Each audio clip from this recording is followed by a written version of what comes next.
Entonces, en la clase anterior, retomando pues algo, habíamos visto la parte de lesiones inflamatorias gástricas, hablamos de los diferentes tipos de gastritis, dependiendo pues como de su etiología.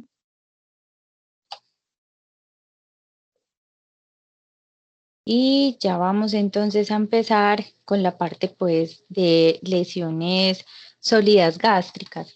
En este caso entonces hay unas lesiones que son llamadas pólipos que de verdad son bastante comunes. En realidad son muy comunes. Los pólipos pueden aparecer en cualquier parte del sistema digestivo.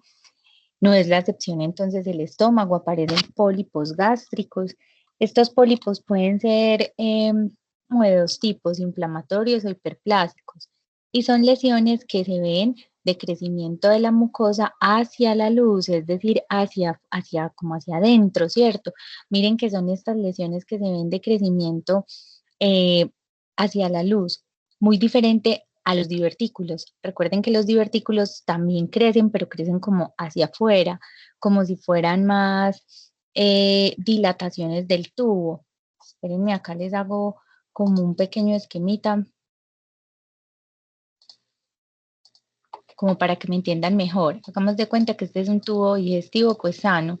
Cuando hay pólipo, lo que aparece es una lesión parecida a esta, es decir, que crece hacia la luz.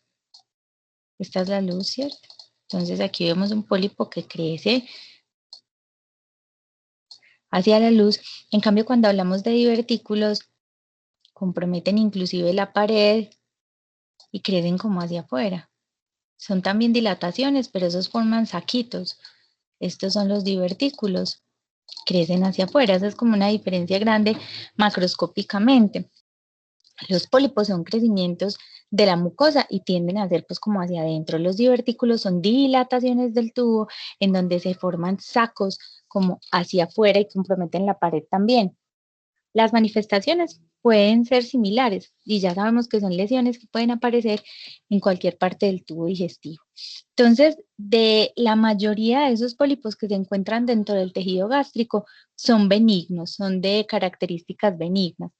De hecho, cuando, por ejemplo, se realizan las endoscopias digestivas superiores, pues, o los diagnósticos de imagen, cuando se encuentra, por ejemplo, un pólipo aislado, se puede hacer a través de esa misma endoscopia abordaje terapéutico, es decir, polipectomía, resecarlo.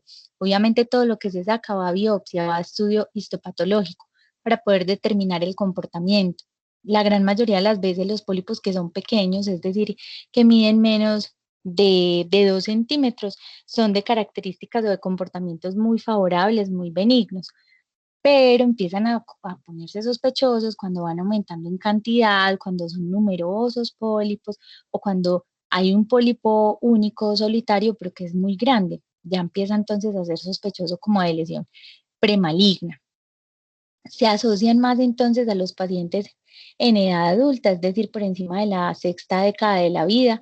También se ha encontrado asociación con infección previa por Helicobacter pylori y entonces siempre que estén rodeando pues como ese diámetro sospechoso debemos tomar biopsia. En este caso entonces este texto guía nos habla de que lesiones de 1,5 centímetros ya deberían ser susceptibles de biopsia para poder determinar entonces su comportamiento. La gran mayoría son benignos, es decir, el 75%. Del 25% restante, 10% pueden evolucionar a adenoma gástrico, es decir, a una lesión mucho más grande, mucho más eh, extensa, que puede comprometer mayor cantidad de tejido. Y de ese adenoma gástrico, el 30% pudieran evolucionar posteriormente a adenocarcinoma gástrico. Y ahí ya es una lesión pues de características naturalmente malignas. Entonces, en ese caso debemos estar muy atentos frente al reporte de este tipo de lesiones, puesto que nos están dando luces sobre el comportamiento posiblemente a largo plazo de esta lesión. Cuando nosotros tengamos un paciente que tiene un pólipo, hay que mirar entonces el tamaño, la cantidad, hay que revisar el estudio histopatológico.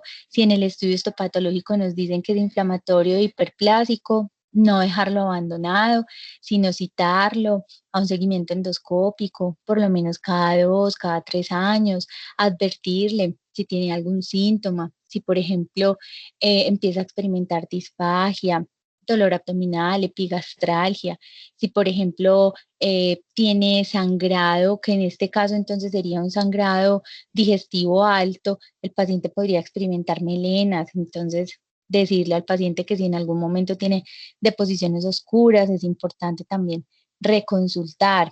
De no ser así, de que siga sintomático, pues se le hace seguimiento endoscópico en algunos años, pero como les digo, no se puede abandonar.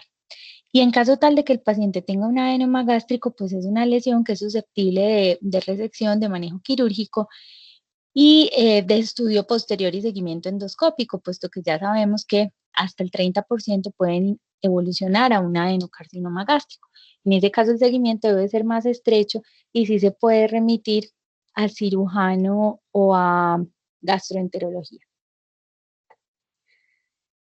Cuando hablamos entonces ya de una lesión maligna como el adenocarcinoma gástrico, tenemos que en la lista pues de las neoplasias, ay, se me olvidó, les iba a poner una gráfica lo más de linda que es de una página que se llama Cáncer Hoy, que es de la OMS, en donde aparece pues como la distribución porcentual de las neoplasias, dependiendo del país, dependiendo pues de la región, ahí uno puede consultar pues como cifras muy exactas de la distribución de las diferentes neoplasias. En Colombia, entonces, por debajo del cáncer de colon se ubica el cáncer gástrico.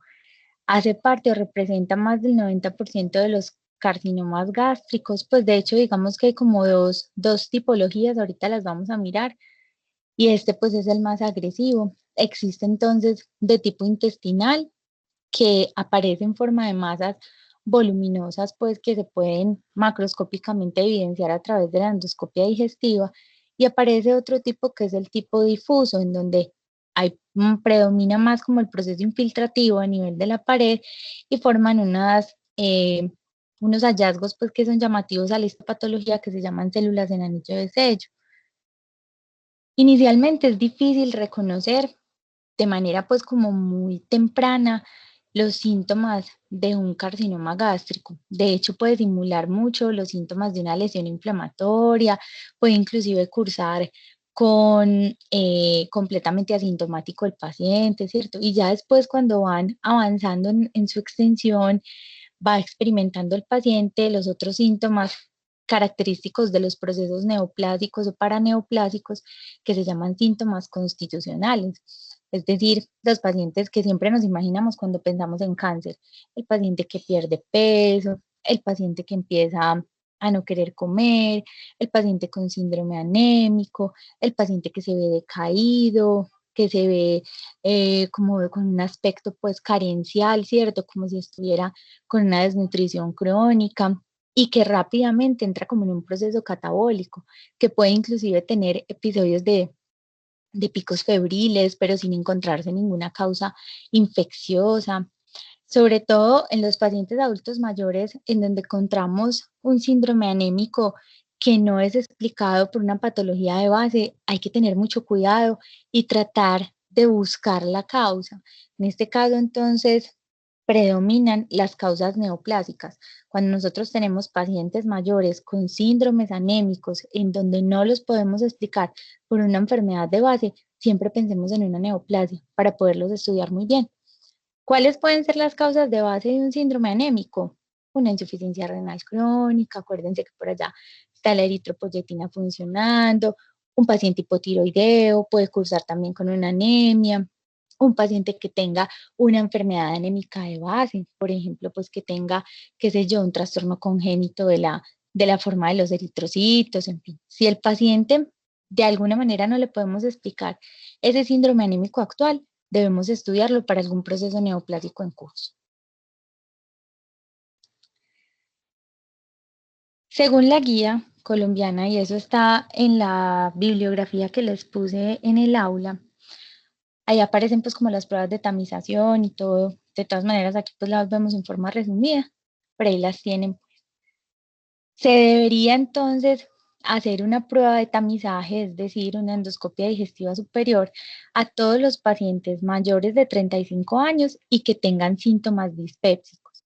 Acuérdense que los síntomas dispépsicos son saciedad temprana, epigastralgia, eructos con frecuencia, distensión abdominal, mejor dicho, esos pacientes que uno, pues o que le relatan a uno que todo les cae pesado, como que todo les cae muy mal, esos son síntomas dispépsicos. Tener esa sensación de que no estoy haciendo los procesos digestivos de una manera adecuada y que no he tenido cambios en la dieta importante que justifiquen de pronto esos síntomas.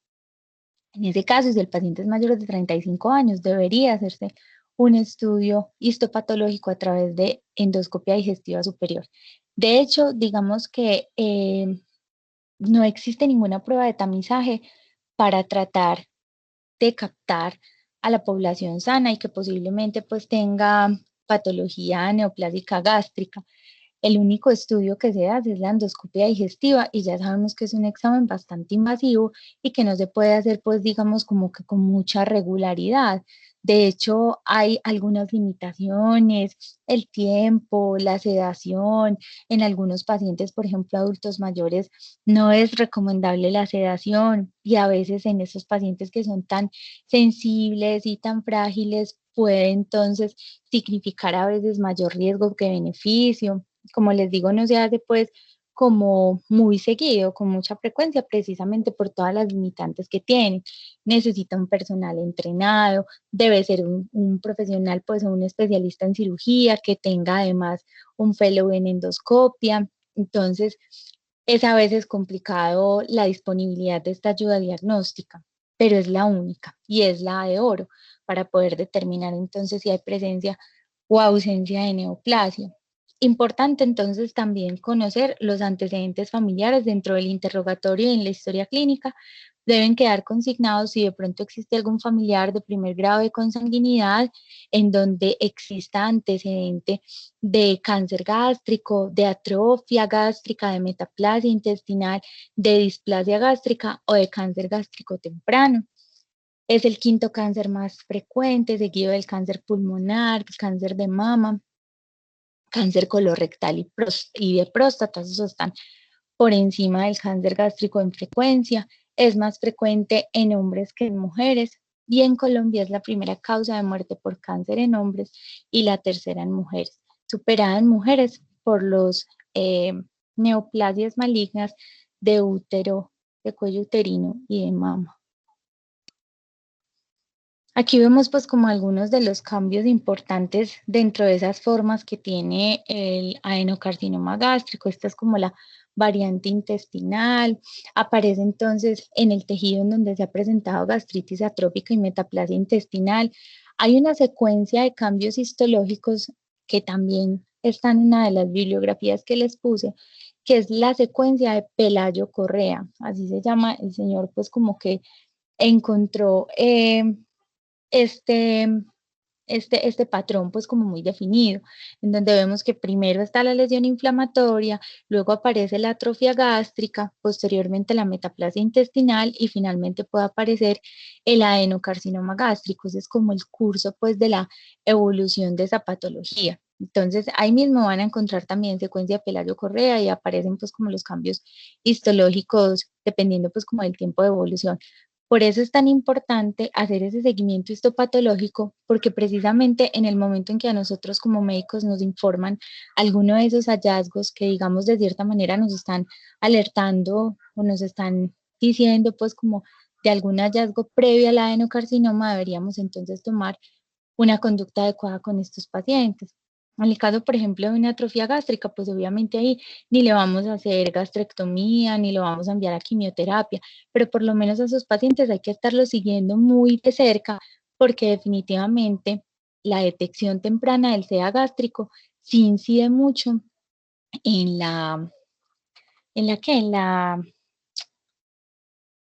en la evolución, pues en el pronóstico del paciente. Entonces, en la manera en que se detecta de manera más temprana, pues obviamente podemos hacer muchas más cosas que si lo encontramos tardíamente. De hecho, se habla que es una supervivencia como de por encima del 90%, a 5 años si se detectan las formas más iniciales. Como les decía, entonces es complicado a veces por clínica detectarlo porque puede cursar asintomático, calladamente y de repente empezar con unos síntomas que pueden simular patología solamente inflamatoria. Lo único que nos ayuda a sacar con claridad el diagnóstico es el estudio histopatológico. También, digamos que de manera pues como muy general, se han estudiado varias de las causas para involucionar pues a adenocarcinoma gástrico. En este caso, se considera que es de etiología multifactorial, es decir, que hay varios factores que pueden predisponer y favorecer esta evolución hasta esta lesión. Dentro de ellas, la más estudiada ha sido la etiología infecciosa, que directamente se relaciona pues como con esa secuencia de eventos que acabamos de mencionar y esa infección pues es dada por Helicobacter pylori. Recuerden que es una bacteria que es comensal, pero que tiene varios mecanismos de adaptación que le permiten entonces quedarse y formar nicho dentro del estómago, causando no solamente adenocarcinoma gástrico a largo plazo, sino también enfermedad inflamatoria, es decir, gastritis aguda, úlceras pépticas, en fin. Dentro de estadios avanzados, pues ya ese paciente puede presentar dentro de la clínica síndrome pilórico, es decir, que cursa como si tuviera pues algún tipo de hipertrofia o estenosis pilórica, en donde el paciente se le dificulta mucho el vaciamiento gástrico, presenta vómitos a repetición, dificultades entonces para la deglución, dolor que puede ser en epigastrio, que puede ser en hipocondrio izquierdo, presentan los síntomas constitucionales, anemia, anorexia, pérdida de peso, sangrado, como les digo, específicamente de vías digestivas altas, es decir, que muchas veces ese paciente puede tener melenas y ocasionalmente puede presentar perforación, pues estas de las complicaciones pues como más raras o de los hallazgos más raros. Entonces, ojo, y se los pongo aquí en rojito, la falta de síntomas específicos puede llevar a un retraso en el diagnóstico, debido a que aproximadamente el 80% de los pacientes son diagnosticados en etapas avanzadas, principalmente por la ausencia de programas de detección precoz. Y es el escenario que estamos enfrentando en este momento y posiblemente el que a ustedes les va a tocar en su ejercicio médico, precisamente porque ya hablamos de que los síntomas pueden compartirse y parecerse a otras lesiones, inclusive las mismas inflamatorias gástricas. Y además de eso, el único examen que nos podría sacar de la duda es la endoscopia digestiva superior y ya hemos hablado de las limitaciones que puede tener realizarse este examen. Dentro del examen físico, cuando nosotros estamos evaluando a un paciente que posiblemente tenga una lesión maligna de estómago, podríamos encontrar, no en todos, pero podríamos encontrar una adenopatía supraclavicular izquierda que se conoce como el ganglio de Virchow. El ganglio de Virchow no solamente está relacionado con procesos malignos de estómago, puede inclusive verse dentro de otros también procesos malignos intraabdominales, pero podría de cierta manera, si es lo único que encontramos al examen físico del paciente, estarnos también dando una información importante para poder nosotros entonces someter algunos estudios más profundos a ese paciente. Este es un ganglio de Virchow. Acá vemos pues que definitivamente este paciente tiene una contextura bastante delgada, es un paciente mayor, recuerden que hay un aumento en la frecuencia en los pacientes por encima de los 60 años, pero que a partir de los 35 años en adelante es mandatorio hacer la endoscopia digestiva de manera temprana. Aquí encontramos entonces esa adenopatía supraclavicular izquierda, que como les digo no es específica para el adenocarcinoma gástrico, pero que nos puede estar dando una información pues valiosa en ese momento, sobre todo si es el único hallazgo positivo que nosotros encontramos al examen físico de nuestros pacientes. Aquí simplemente como para mostrarles lo enriquecido que está nuestro sistema de la circulación linfática y de los ganglios linfáticos. Siempre se los he repetido, me parece de especial importancia, porque precisamente gracias a esos ganglios linfáticos y a esa circulación tan abundante que nosotros tenemos dentro de la cavidad abdominal es que los procesos metastásicos se hacen de manera muy rápida. De hecho, por ejemplo, cuando se diagnostica el adenocarcinoma gástrico, el paciente cuando está en un estadio pues muy avanzado y cuando es un paciente adulto mayor y en donde se detecta la lesión, el paciente pues el pronóstico, la expectativa es menos de un año, realmente porque el compromiso es muy severo y porque puede invadir rápidamente otras estructuras. En promedio, 8 meses, 9 meses, dependiendo del comportamiento también del tumor. Eh, Como médicos generales, a ustedes no les va a tocar probablemente estadificar esas lesiones tumorales, pero sepan que todos los tumores tienen como unas clasificaciones, ¿sí? Eso se llama TMN. Entonces, son unas escalas donde los oncólogos revisan de acuerdo, por ejemplo, a los factores de riesgo, a la edad, a la ocupación, a las enfermedades de base que tenga el paciente, a la lesión que tenga el paciente, al compromiso, a la histología que reporte, en fin, dependiendo pues como de un montón de características, define o clasifica sus tumores. Y de ahí es que resultan entonces las alternativas terapéuticas. Es decir, ustedes saben que hay muchos pacientes que les tienen lesiones tumorales y son susceptibles de quimio. Hay otros pacientes que son susceptibles de radioterapia. Hay otros pacientes en donde ninguna de las dos funciona. O hay otros pacientes en donde se hace cualquiera de las dos y posteriormente es un tumor susceptible de cirugía. Hay tumores en donde ni siquiera se pueden operar, puesto que comprometen estructuras vitales y en donde la cirugía sería más riesgoso para el paciente y pues eh, fallecería de manera más temprana. Entonces, dependiendo como de esa escala de clasificación que se lo hace ya el oncólogo, es que se le dan las alternativas terapéuticas a los pacientes. De hecho, ustedes saben que también hay lesiones tumorales, sobre todo las que ya son metastásicas a varios órganos, en donde no se somete al paciente a ninguna alternativa terapéutica más que cuidados paliativos. Bueno, entonces aquí pues importante que solamente pues como herramienta diagnóstica contamos con la endoscopia digestiva superior. Los niveles de pepsinógeno se han utilizado en algunos países como tamizaje, como prueba de tamizaje. En Colombia no se utiliza, eh, precisamente pues por la disponibilidad que hay para la prueba. Se recomienda entonces siempre dar tratamiento para erradicación del Helicobacter pylori. Afortunadamente, las tasas de resistencia han sido bajas hasta ahora. Digo hasta ahora porque definitivamente eh, cada vez vamos viendo pues que las bacterias van desarrollando y van puliendo aún más sus herramientas de, de defensa pues o de contraataque para, para evitar pues morir.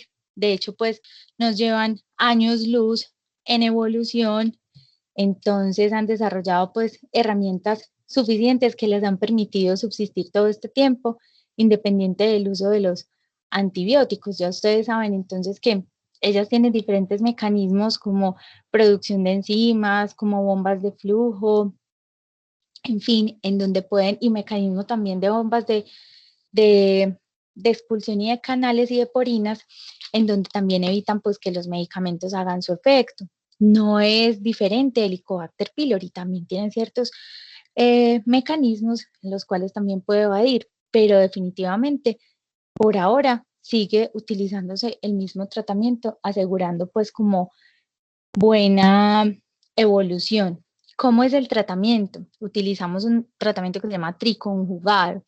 ¿Por qué triconjugado? Porque son 3 medicamentos. Lo que damos al paciente generalmente es una unión de amoxicilina.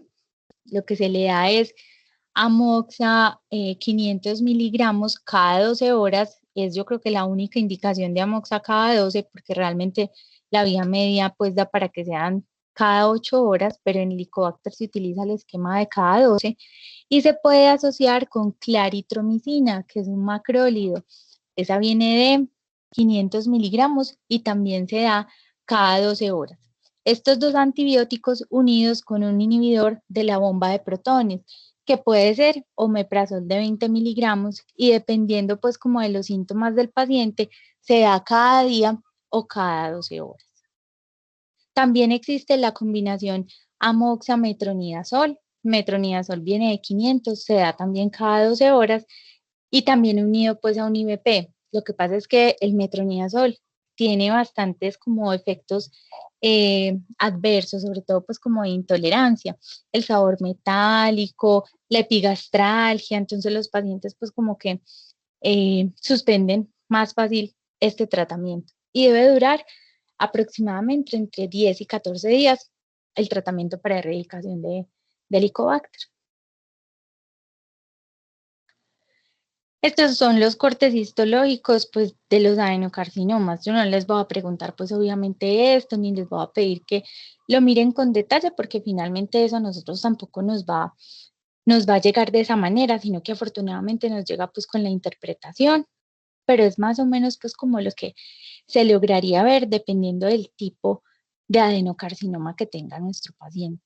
El de tipo intestinal, entonces, que es el más grave, predomina cuando el paciente tiene antecedentes de riesgo por encima de los 55 años, es la población, yo ahorita les dije que los 60 o más estrechos, 55 años, las relaciones de 2 a 1 en hombre-mujer, ojo con las lesiones que están antecediendo a este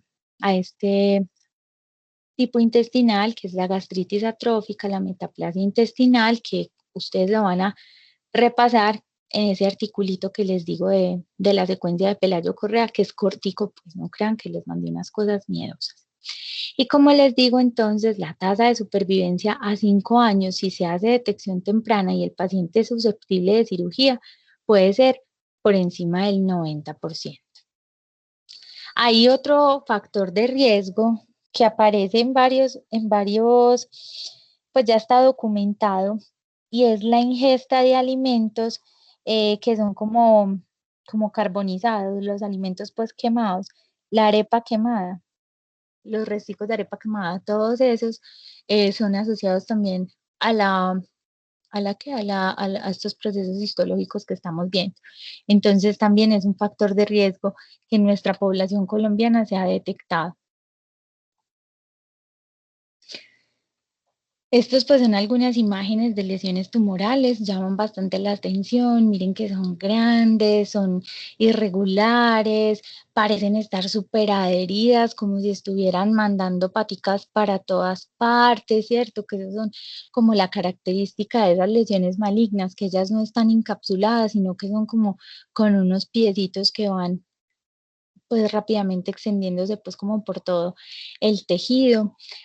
También existen otras lesiones tumorales como el tumor de estroma gástrico y los linfomas gástricos. Recuerden que en ese caso también encontramos una asociación directa con Helicobacter pylori en linfoma, pero estas lesiones no las vamos a estudiar porque cuando ustedes estudien su sistema linfohematopoyético van a hablar específicamente de esas lesiones linfoproliferativas como linfomas y leucemias. Por lo tanto, ahí van a volver a retomar los linfomas gástricos, intestinales, en fin. Entonces, acá no las vamos a ver.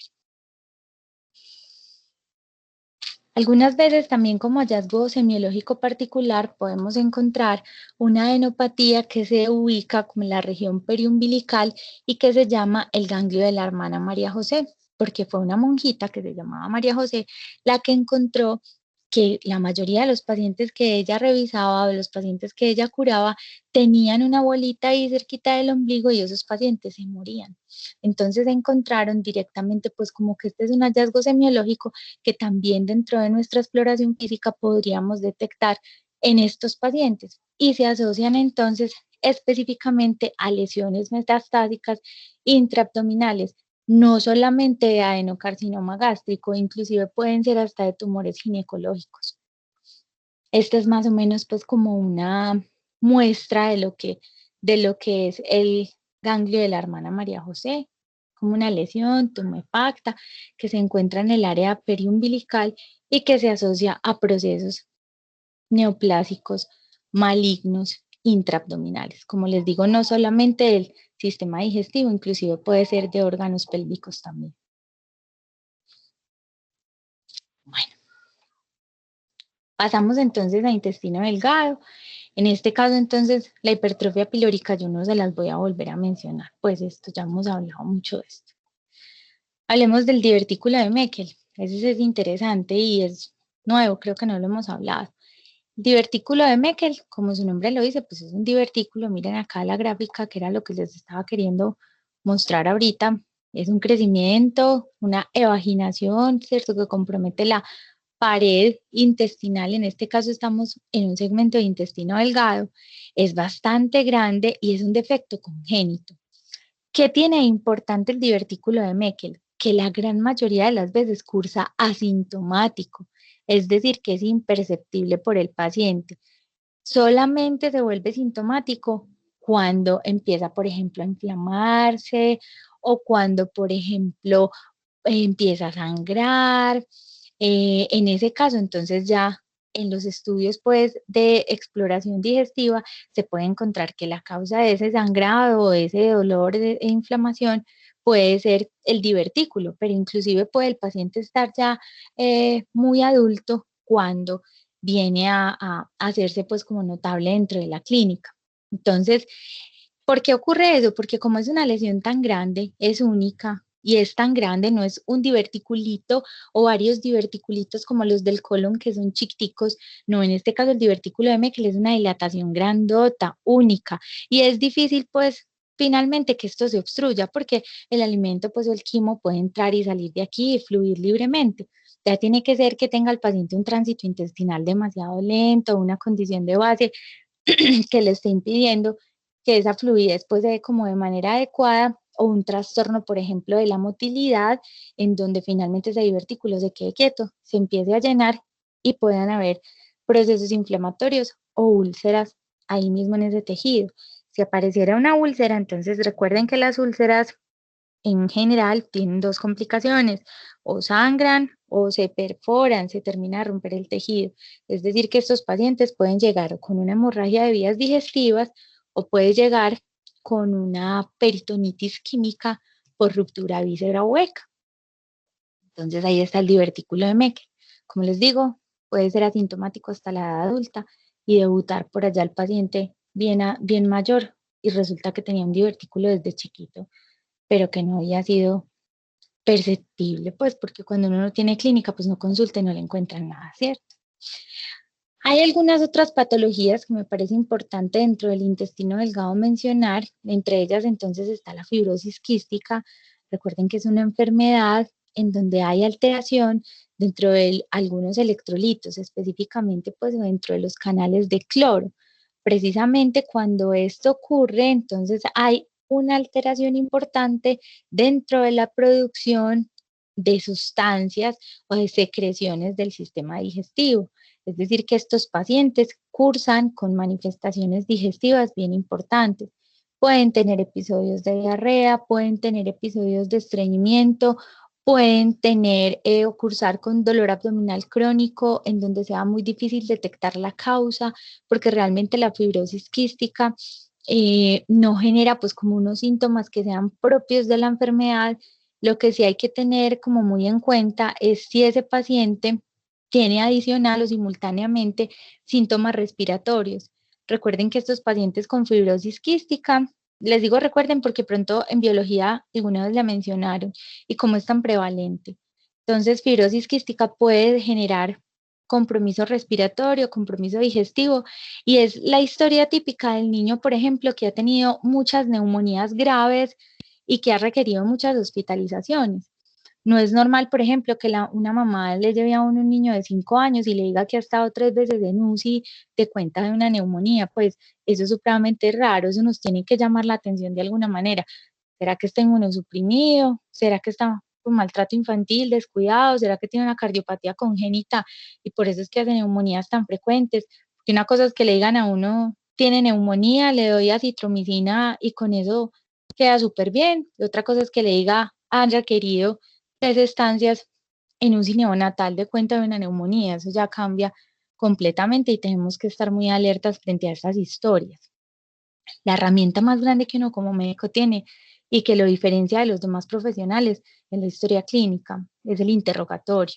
Entonces tienen que aprender en la medida pues en que se van formando a pulirse mucho en esa herramienta que es la de nosotros de primera mano.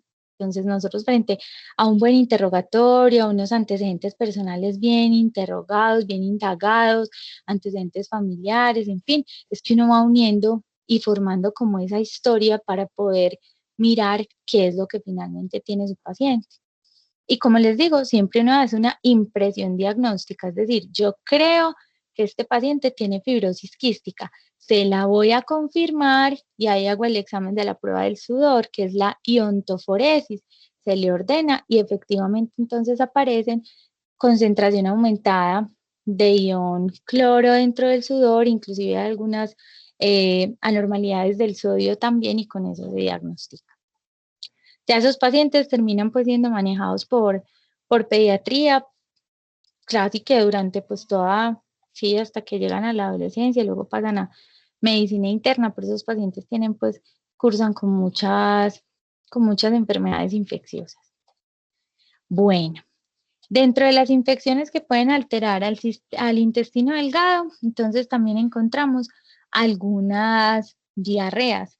En ese caso, entonces yo me imagino que con la profe han alcanzado a revisar las patologías de tipo viral, bacteriano, parasitario y micótico que pueden causar procesos inflamatorios y adicional deposiciones diarreicas, pues eh, en general, ¿cierto? Entonces me imagino que revisaron agentes como, qué sé yo, rotavirus, adenovirus, vieron parásitos, pues que parásitos son como 23.000, esos son una cantidad pues de microorganismos, los diferentes tipos de diarrea, no se les olvide que es importante entonces establecer si es una diarrea de tipo infecciosa, si es una diarrea de tipo inflamatorio, si es una diarrea por un síndrome de mala absorción.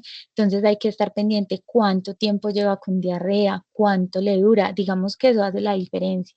Si son diarreas infecciosas, casi siempre son autolimitadas, es decir, en menos de 2 semanas el paciente se mejora. Si son diarreas de tipo inflamatorio, es decir, por una enfermedad inflamatoria intestinal, es decir, colitis ulcerativa, enfermedad de Crohn, enfermedades crónicas como el síndrome de intestino irritable, paciente con VIH que esté inmunocomprometido, obviamente esas deposiciones diarreicas van a durar durante mucho más tiempo. Y ahí es que tenemos que poner mucho cuidado porque tenemos que hacerle los estudios.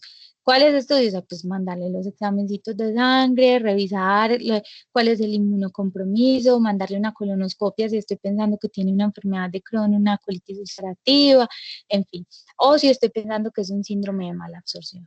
Los síndromes de mala absorción generalmente cursan como síntoma cardinal con diarrea, pero además de eso aparecen otros síntomas sistémicos, porque como el paciente todo el tiempo vive con diarrea, va a tener pérdida de peso, va a tener esteatorrea, que es la presencia de grasa dentro de la materia fecal, va a tener también algunos déficits pues, de vitaminas, por ejemplo, déficit de B12, puede tener adicional síndrome anémico. Entonces, miren que el síntoma cardinal es la diarrea, pero hay varias también enfermedades que la pueden producir.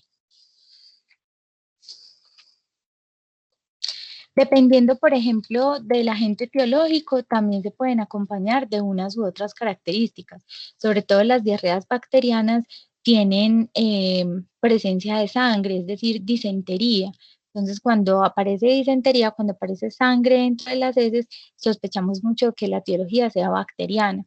Cuando aparece moco con las heces, sospechamos más que sea una etiología parasitaria, tipo una meliasis o de pronto algún helminto, en fin. Y las virales sí, pues son muy sin moco, sin sangre y casi siempre con otros síntomas muy ruidosos, por ejemplo, vómito o por ejemplo un cuadro febril de 1 o 2 días, pero el virus es el que al paciente lo tira a la cama en un día y al otro día está completamente aliviado.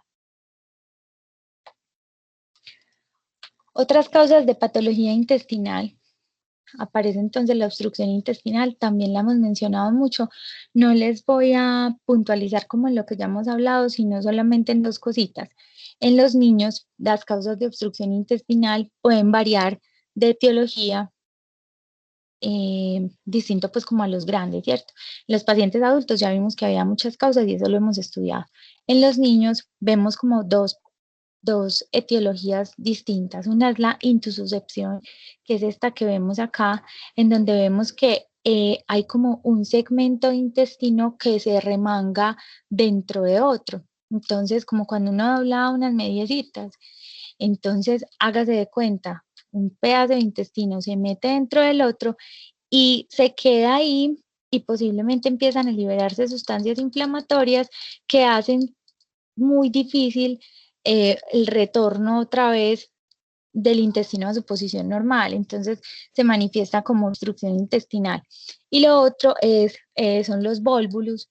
Cuando uno habla de volvulus es un giro que se da dentro de cualquier eh, lugar en el segmento de intestino delgado o grueso y ocurre un giro sobre su propio eje, es decir, que él mismo como que hace una vuelta canela extraña y resulta ahorcándose. Entonces acá apareciera y también el cuadro es como de una obstrucción intestinal, lo que pasa es que la etiología cambia, pero finalmente el tratamiento es el mismo. En ese caso, estos pacientes se tienen que operar para poder pues tratar de lograr recuperar el segmento de intestino que de pronto en ese momento está sin irrigación y si pues ya hay necrosis intestinal, pues obviamente se hará la resección pues del segmento. Pero entonces quiero que les quede claro que estas dos causas también producen obstrucción intestinal, pero son mucho más frecuentes en los niños y precisamente eso obedece a que los movimientos en ellos son mucho más bruscos y más fuertes porque tienen un metabolismo más acelerado, porque el tono muscular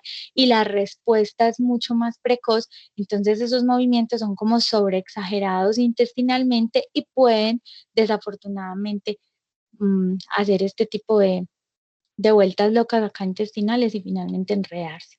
Ya sabemos que en adultos son muchas otras las causas, no solamente estas dos, sino otras que también prevalecen.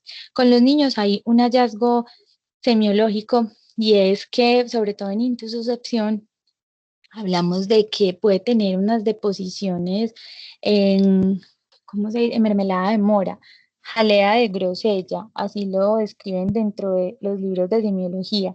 Y es que las deposiciones del nene cambian de aspecto y parecen mermelada de mora.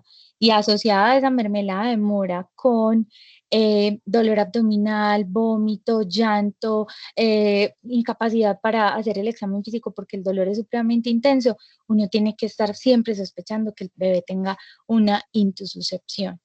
Que pesar que todo lo de intestino siempre lo relaciona uno con comida, pero así es, así es. Bueno, los voy a dejar por aquí. Vamos a quedarnos acá en isquemia intestinal.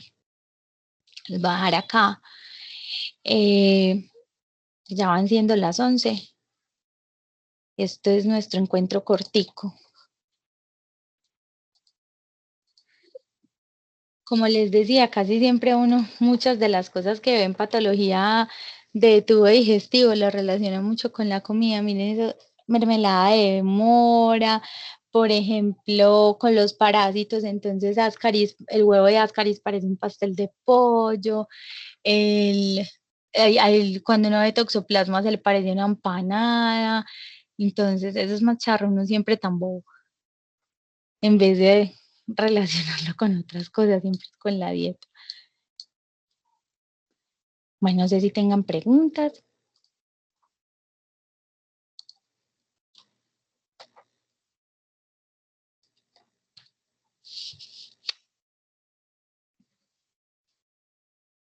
De los tres grupos, yo creo que con ustedes es donde más hemos avanzado en los módulos de los temas de pato. Ya entonces con eso vamos en intestino delgado, ya vamos a pasar. Ah, no, nos falta enfermedad isquémica y pasamos a grueso y luego seguimos con vísceras sólidas y acabamos. Entonces yo creería que ya el martes entrante terminamos. No sé si tengan preguntas, recuerden que las asesorías pues están disponibles para los que de pronto ya hayan empezado a analizar lo de los casos clínicos y necesitan de pronto alguna ayuda o también por correo, pues lo que se les presente, me pueden informar. Y bueno, entonces Dejamos por ahí hasta acá. Nos vemos entonces el jueves, nos encontramos.